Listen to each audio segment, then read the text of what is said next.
19 oktober 2015. De 39-jarige Udo D. valt een volslijn willekeurige vrouw bij een fles aan op stritten in Iljout en brengt haar om het libben. D. had eerder TBS gekregen en is in beeld bij alle instanties.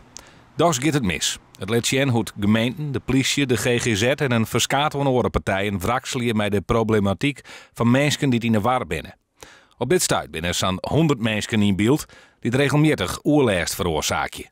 We hebben een tijd gehad dat we mensen te snel in een kliniek opsloten, zal ik maar zeggen, of in de gevangenis.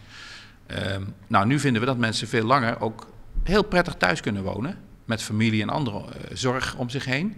Ja, en dat zorgdomein, dat hebben we nu langzamerhand steeds beter op orde. En dan is er ook minder overlast. Dus ik denk dat we het langzamerhand in de hand krijgen. Een eenvoudige oplossing van mensen in de war is er net.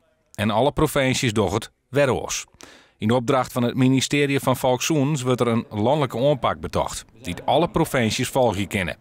Maar Friesland docht het al heel goed. Dat komt omdat de samenwerking tussen iedereen in het veiligheidsdomein en iedereen die in zorg zit, dat die eigenlijk van oudsher al heel goed is. Dus juist als het om de mensen gaat die op het snijvlak van zorg en veiligheid in de problemen komen, ja, dan weten partijen hier elkaar heel snel te vinden.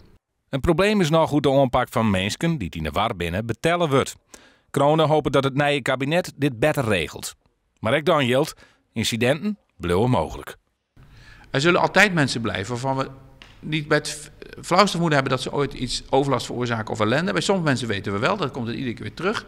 Ja, in beide gevallen moet je preventief zijn en zorgen dat er een zorgkader voor mensen is. Een woning, voldoende voorzieningen, hulp en begeleiding. Want ja, er zijn toch altijd mensen die het niet alleen redden.